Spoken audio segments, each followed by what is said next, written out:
E aí, tudo bem? A gente segue falando sobre romantismo. A gente continua falando sobre o romantismo no Brasil, só que agora a gente vai falar da prosa. Você se lembra o que é um texto em prosa, né? O texto em prosa é aquele texto em que as palavrinhas vão até o final da linha. O texto em prosa, para você nunca se confundir, é aquele em que o papel está aqui, ó, e as palavrinhas vão até o final da linha. Esse é o texto em prosa. A gente vai falar agora sobre a prosa do romantismo no Brasil.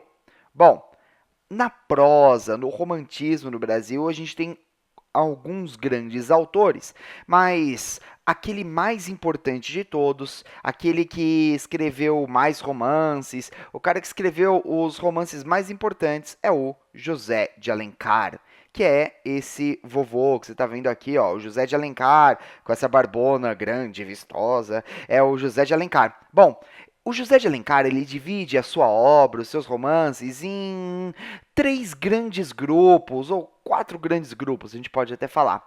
Ele fala dos romances urbanos, os romances regionalistas, os romances históricos e os romances indianistas. A gente junta aqui os romances históricos com os romances indianistas, porque aqui no Brasil, romance indianista é romance histórico, tá?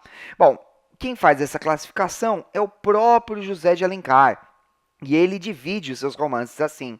A gente vai falar rapidamente sobre cada um deles aqui nesse momento e a gente vai falar sobre esses romances. Então vamos começar com os romances urbanos do José de Alencar, aqueles que falam sobre o ambiente da corte. Vamos lá, os romances urbanos do José de Alencar tem alguns.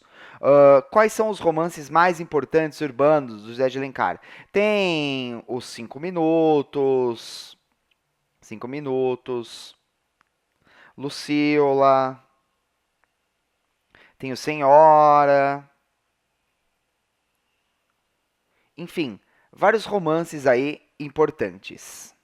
A gente vai falar mais especificamente aqui sobre aquele que a gente considera o mais importante, que é o Senhora.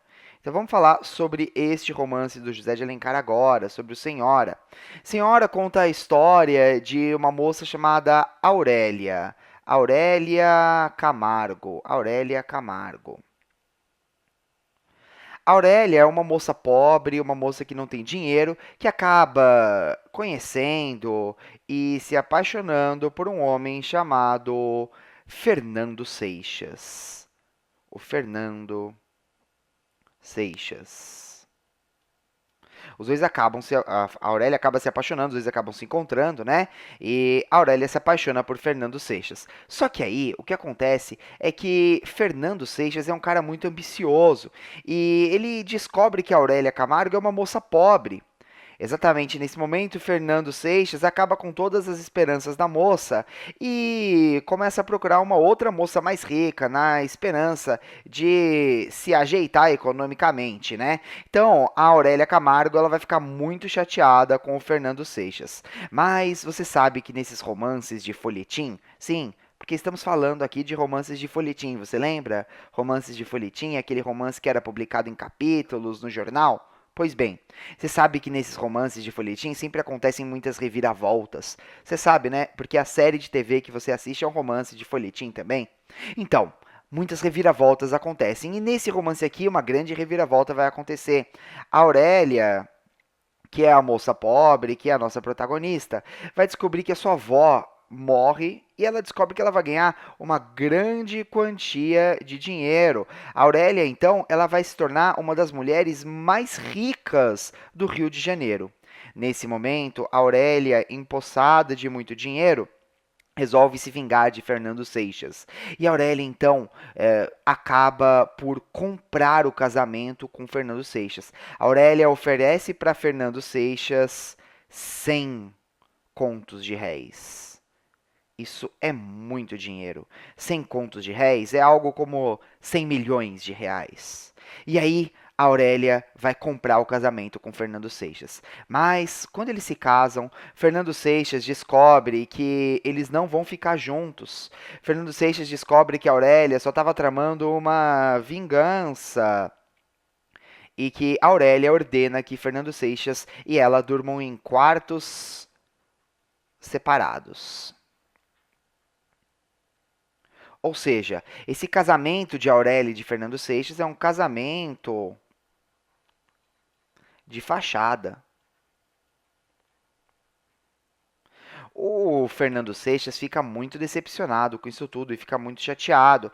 Ele vai lutar muito para conseguir juntar o dinheiro que a Aurélia tinha dado para ele, o dinheiro do dote. O Fernando Seixas, ele vai conseguir juntar a muito custo esses 100 contos de réis. Ele junta os 100 contos e ele devolve para a Aurélia, ele vai devolver para ela. O que vai acontecer é que no final da trama, os dois vão acabar se conciliando e esse livro vai ter um final feliz. Você sabe que uma das características mais importantes do romantismo é o tal do final feliz. Isso sempre acontece aí nos romances românticos que seguem o padrãozão. Tudo bem? Esse daí é o Senhora. Vamos falar agora sobre um romance regionalista. Romances regionalistas tem vários também, do José de Alencar. Tem, por exemplo, o Gaúcho. Tem também o Tio, que você já deve ter ouvido falar. Tem o Sertanejo. Tem também o Tronco do IP.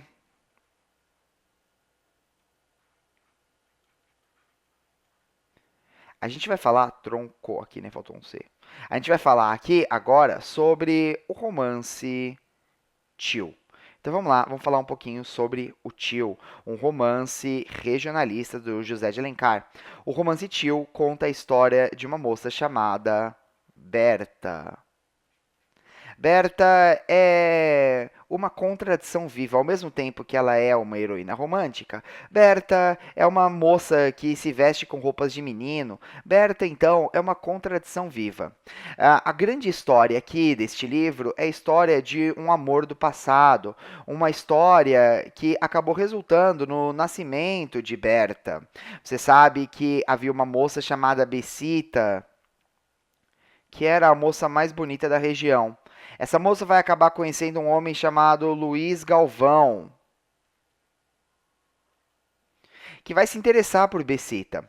Mas Luiz Galvão acaba conhecendo uma outra mulher chamada Ermelinda. O que acontece é que Ermelinda é uma mulher rica, tem muito dinheiro.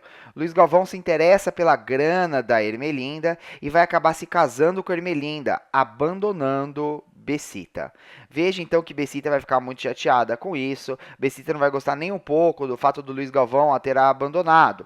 Bom, o que vai acontecer é que Bessita, como era a moça mais bonita da região, vai acabar se casando com alguém, né? Vai aparecer um cara chamado Ribeiro.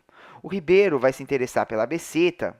O Ribeiro se interessa pela Bessita. E os dois vão acabar se casando. Vai rolar um casamento aqui entre o Ribeiro e a Bessita. Só que no dia do casamento entre Ribeiro e Bessita, o Ribeiro vai receber uma herança. Ribeiro então abandona a Bessita e deixa a Bessita sozinha durante um ano. O que vai acontecer é que em uma determinada noite aparece Luiz Galvão. Luiz Galvão vai atacar Bessita, Luiz Galvão vai estuprar Bessita e Bessita vai ficar grávida. O que acontece é que Bessita vai ter uma filha. Essa filha da Bessita se chamará Berta. Pois bem, o que vai acontecer é que um belo dia Ribeiro retorna. Ribeiro retorna. E quando o Ribeiro retorna, quando o Ribeiro volta, ele encontra Berta. O Ribeiro então vai partir para cima de Bessita e o Ribeiro mata Bessita. A história desse livro aqui é sobre a menina Berta e toda a trama se desenrola em torno dela. A gente vai conhecer toda a vida dela e essa história que eu acabei de contar para vocês, você vai conhecer num flashback. Berta vai ter um protetor chamado João Fera. Um homem que era verdadeiramente apaixonado por Bessita e que promete para Bessita que vai cuidar de Berta.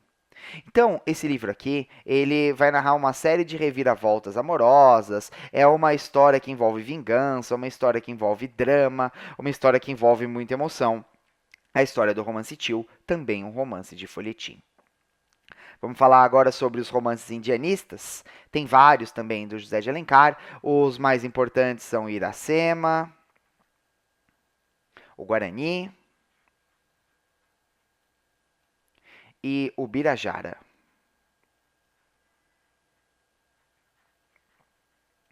A gente vai falar aqui sobre Iracema.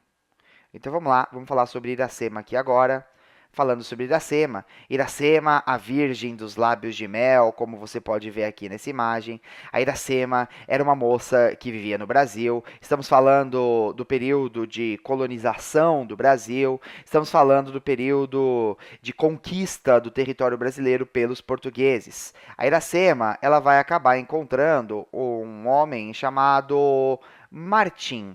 Ela vai acabar conhecendo esse homem. Opa, opa, opa. A Iracema vai acabar conhecendo esse homem chamado Martim. Iracema era uma moça virgem, Iracema não podia se envolver com nenhum homem, porque ela guardava o segredo da Jurema. A Iracema era uma moça que não podia se envolver amorosamente com ninguém, ela tinha que se manter virgem. Mas Iracema vai acabar se envolvendo amorosamente com Martim. Eles vão ter uma noite de amor. Martim vai acabar partindo para a guerra e vai acabar abandonando Iracema, que vai ter um filho, vai ficar grávida.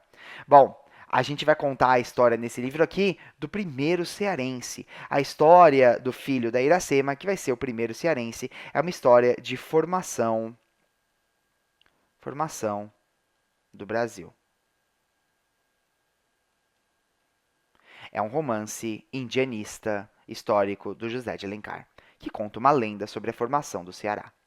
Então agora a gente vai fazer exercícios sobre o José de Alencar, vamos fazer exercícios. Vamos lá, você consegue. Bons estudos!